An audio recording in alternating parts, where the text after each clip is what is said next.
Alright, folks, it is April, January, February, March, April the 18th, 2024. Sorry, I'm just getting woke up first thing in the morning, but there you go.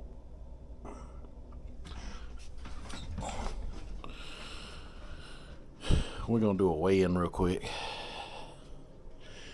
It's not going to be good, and then we're going to talk about why it's not good as of right now. Got a lot to unpack in this video, so hold on. We'll get into it. Hello. Please step on the scale.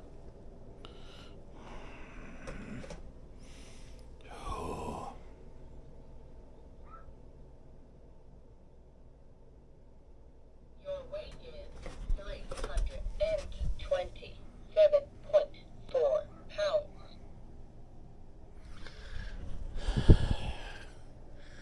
Like I said, it wasn't going to be good. What went wrong? We'll get into that as we go along throughout the video. Alright, folks. I am in the kitchen, as you can see. And it is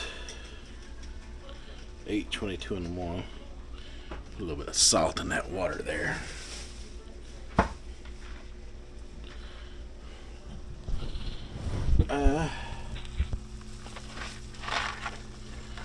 And fixing to boil up some of these here rotini noodles. Put you back up there so you don't get fogged up.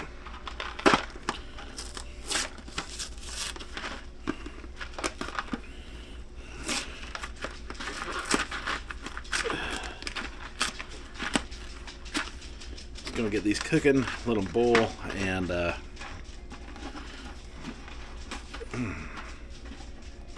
then we're going to put them in the refrigerator to cool down for a while. Ooh.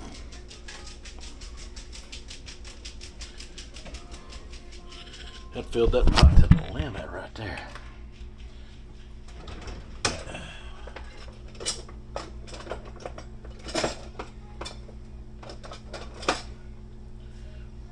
Uh-oh. Camera is sliding around.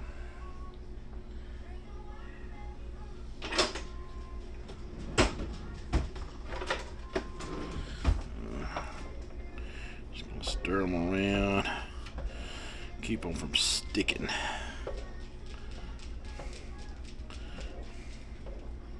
I'm gonna cook them about 9-10 minutes, get them a little al dente style.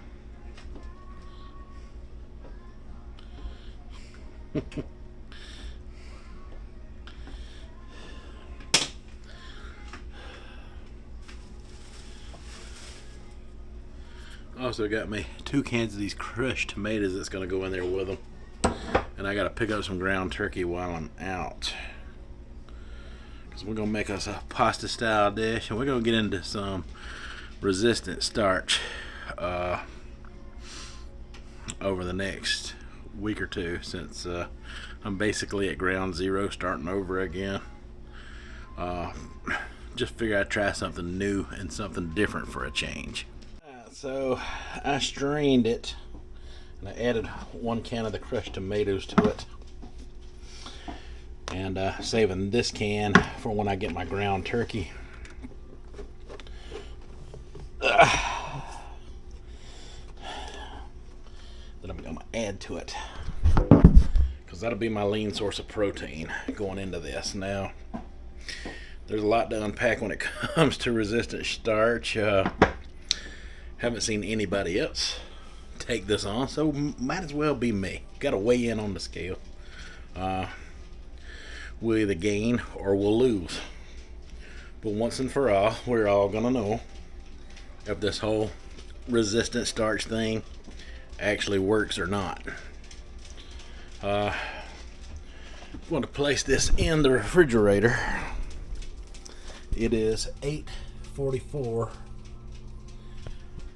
a.m. in the morning, and preferably would like to leave it 12 to 24 hours, but we're gonna at least leave it about a good 5, 6, 7 before we come back and get it. Maybe less, maybe more, depending on my situation at the time. But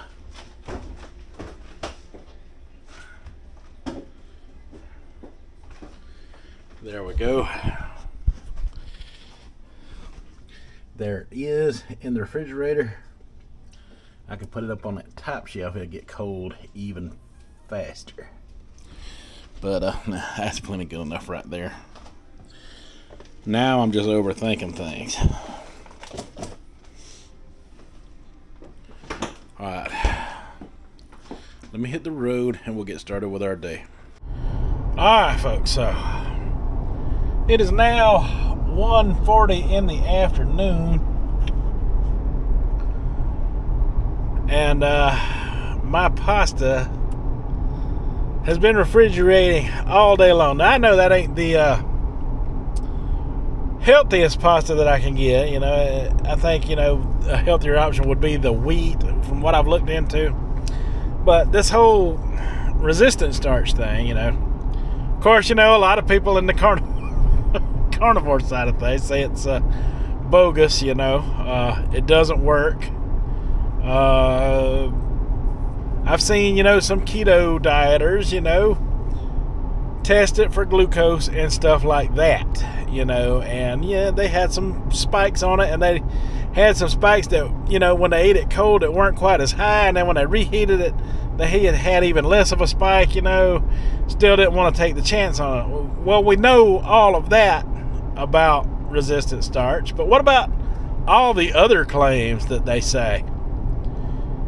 I don't see anybody out there trying it out as a diet to see if once you eat some of it, you know, you get less hunger from it, because you're supposed to experience satiety quicker. It's supposed to change the amount of calories once the resistant starch part of things kick in. It's supposed to be lower in calorie than when it was freshly prepared to begin with. And well, let's see what else. They say it's supposed to, you know, help with cutting down on visceral fat from your stomach, you know, which it actually gets into the fat cell itself and attacks the fat within the fat cell. I mean, they've got all of these claims about how great it is, you know. We've got a few people out there that done a sugar test on it.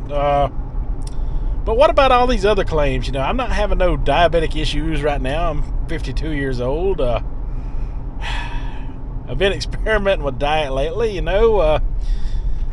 I'm rebounding, you know, from a weight gain, you know, after having a big weight loss success in 22, you know. Had a lot of stress on me in the last week or so, you know. I'm 11 pounds heavier today. This is Thursday. It's the 18th. It's Thursday of April. Last Thursday, I was 11 pounds lighter. Last Friday, my mother went into a nursing facility to do a 20-day rehab stretch, and I've been with my father a little more, eating dinners and suppers and things out of place, because, you know, family needs to be there for each other right now, and I kind of let things go because of that reason. And when I let things go, I got aggravated, and I really let things go to the point where I was gorging. So the past couple of days, I've been trying to get back under control, and it's not working out, because at night I'd be having the cravings and the gorging, because my body thinks it's fixing to, oh God, he's trying to put us back in starvation mode again. Do something. So I get these out of control cravings. So last night, the weirdest thing happened, and what brought me into all of this was my daughter wanted some macaroni and cheese, and she was eating some of that Velveeta macaroni and cheese, right? So, but it wasn't the Velveeta brand, it was the Kraft brand, but it's made like the Velveeta. You know, you get the shells and you get a package of cheese that you squeeze out into the noodles once you cook them, and it mixes up the same way that the Velveeta does, but it's the Kraft version of it with macaroni elbows instead of the shells. But anyway, basically it's cooked the same way. So I give her all she wanted of it, and then there was a lot left. and I was still in that gorging mode. And I ate that, and finally, when I ate that starch in those noodles, and that cheese and starch together, I think it was more the starch than the cheese, because I ate other things with cheese in it, and it wasn't slowing me down. Or maybe it was a combination of the two together. I don't know.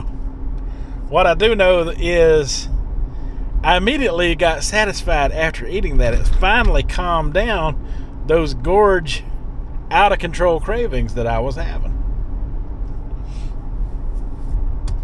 So that led me down a rabbit hole last night. I was looking into YouTube, watching different videos on resistant starch and stuff like that, and seeing how, when you eat it, it's supposed to give you satiety, and it's supposed to block the absorption of most of the carbohydrates in the pasta once the resistant starch part of things kick in.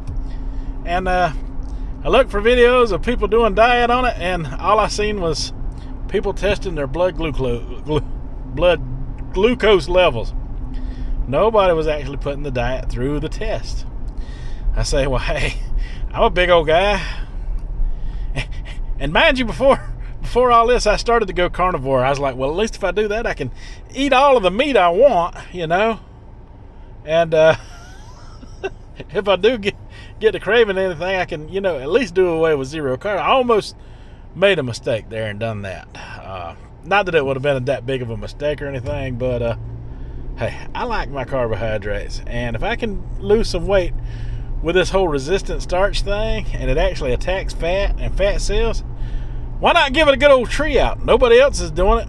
If it works on me, maybe someone else will get something out of it. I don't know. Maybe not. Hey, it's a shot in the dark. This is just day one. I mean, we can't expect results that fast now, can we? So I'm going to the grocery store. Big surprise there. And I'm going to get prepared. And I'm going to get me some more noodles in different shapes and sizes. I like them corkscrew noodles like I use. I may stick with those. I may get the whole wheat version. Try that as a resistant starch, And then not just pasta either. I can do resistant starch in rice and potatoes. And they say even frozen bread as well. Stuff like that. We'll get into all of that. But pasta is definitely where I want to start investigation. Because I prefer it over rice dishes, and even sandwiches. If I can eat pasta of some kind every day, I'd be... That's living to me right there. Lasagna every day, all I gotta do is build it up into resistant starch. Yes, I'm with it. Now with that, I know I'm going to take a little bit of responsibility. I'm going to be making and preparing ground turkey with it. Lean cuts of meat. Turkey and chicken. No red meat. No saturated fats in it, because we're taking a different approach. And once you mix all of that with tomato sauce, it's all just good meat anyway, without all that darn grease that'll give you that heartburn and stuff, from all that saturation going on within your system, using ground turkey will take a lot of that away from me. And yeah. Alright, this is gonna be a long video. Got a lot to say, but yeah, we will see you once we get out of the grocery store and get back home. We're gonna mix up some ground turkey with that other can of crushed tomatoes, because the other crushed tomato is in with the noodles now, keeping the noodles and everything, in with that resistant starch going on. So yeah, I just gotta mix me up some meat and tomato to go in there and make it like a kind of sort of like a what do you call it? Sort of like a goulash, sort of, but not with a whole bunch of heavy cheese or anything like that in it. Alright, I've done talked about it too much. You get the point. We'll see you in a bit. Oh yeah, before I forget, I forgot to add the part where it is supposed to act like a prebiotic. I think I did. I might have said it earlier, but if I didn't, I'm going to say it again right now, because, it needs to be said, and I want to make sure it gets said. The resistant starch is supposed to act like a prebiotic and feed the good gut bacteria, which helps with satiety and keeps you from wanting to overeat in the first place. So that is another reason I want to try it. You know, there's like many reasons to try it. Been looking into it. Haven't seen anybody be successful on it. I might not be successful on it, but I'm dang sure gonna try this thing out 100%. No calorie counting for me. I just want to see how the resistant starch works all by itself. No intermittent fasting window either. Nothing but resistant starch type of foods. So what am I going to do when I'm out there and I get in those mom and pop situations with my father, my wife, my mother, my sister, whoever the case may be? I'm going to just eat something with regular starch, I guess, and hope for the best, you know, because a lot of your regular starch items like rice and potatoes and stuff like that are already, you know, lower in calorie in the first place and still lower in fat, depending on how they are prepared. Like a good old baked potato is always on the table as far as I'm concerned. And yeah, maybe, you know, something simple like a grilled chicken sandwich to keep the calories low, and something that would kind of go along with what I'm doing that would make sense in a situation that I had no control over at the time. But for the most part, we're just going to be doing the resistant starch thing. All right. Now, I will be right back. All right. So I'm done with Walmart for now. And I got me some more pastas in there. And this one was pretty cheap. I thought this was interesting to try the resistant starch out with. This is pasta, and it's been enriched with like spinach and tomato in there. That colorful rotini style pasta, that corkscrew pasta that I've been liking so much now. They had a whole wheat in there. It was a little more expensive. So they're whole wheat. Like $1.43 for this one. The other ones were under $1. I got some Butterball ground turkey, you know, in the packages that was already thawed out. They're a little more expensive here than other places that have ground turkey, but I know I could get it at like $3 a pack, that same size at Aldi's. Only problem with it is it's frozen. I'd have to put it down, you know, to thaw before I made it. And I had some at home in the freezer. I just didn't think about it at the time. So yeah, got some interesting choices for this whole resistant starch progress. And I got some things for other people in the house. I got my son some breakfast sandwiches he likes, and my daughter some more of the macaroni and cheese shells that she likes, I was telling you about. So there's that. What she don't eat of it, I suppose I could put up, but it will have that cheese sauce in it. Put it in the refrigerator, get some resistant starch going on it, and maybe make some stuff out of it as well as I go along, instead of so much of it going to waste. But yeah, I mean, it's crazy. We're getting it started. I ain't even got into the rice and the other prospects of it yet. Pasta just sounds really good to me right now, and I'm probably gonna get real sick of it real fast. So, you know, those other things will come about.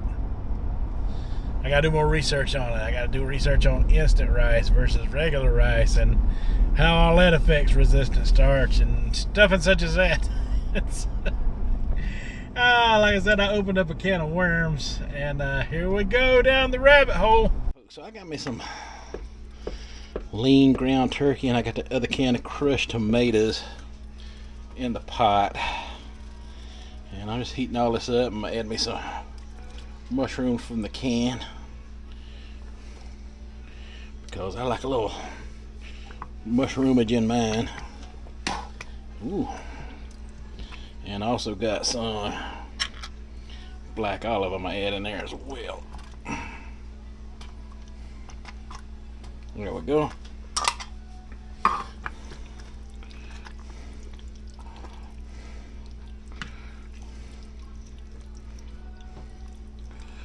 Stir all that up in there real good.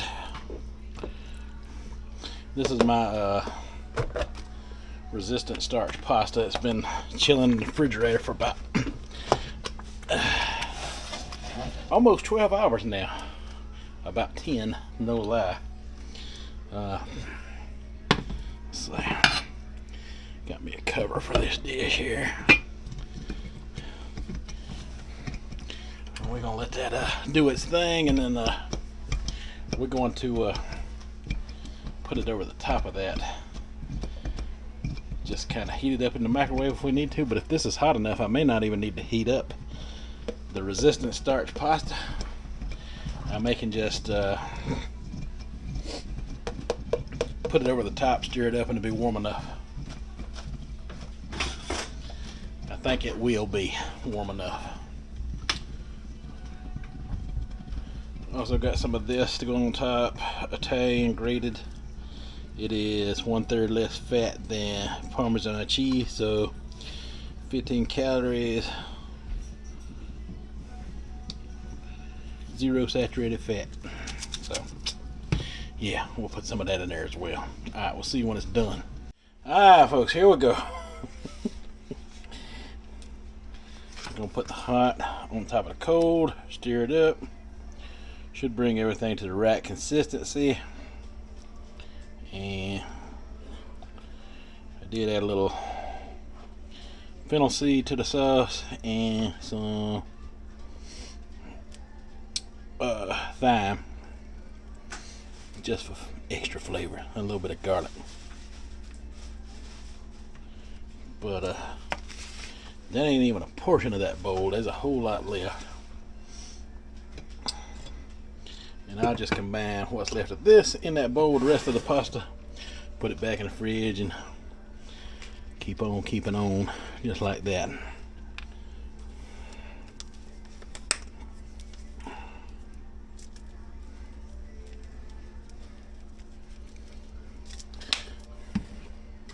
little bit of that Parmesan cheese on there.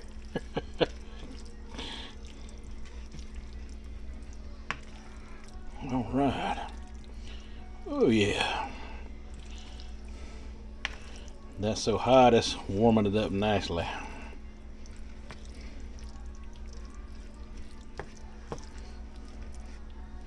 There we go.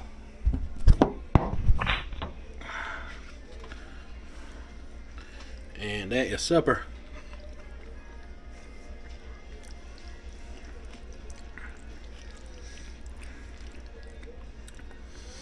And if this ain't enough, there's plenty more where that come from.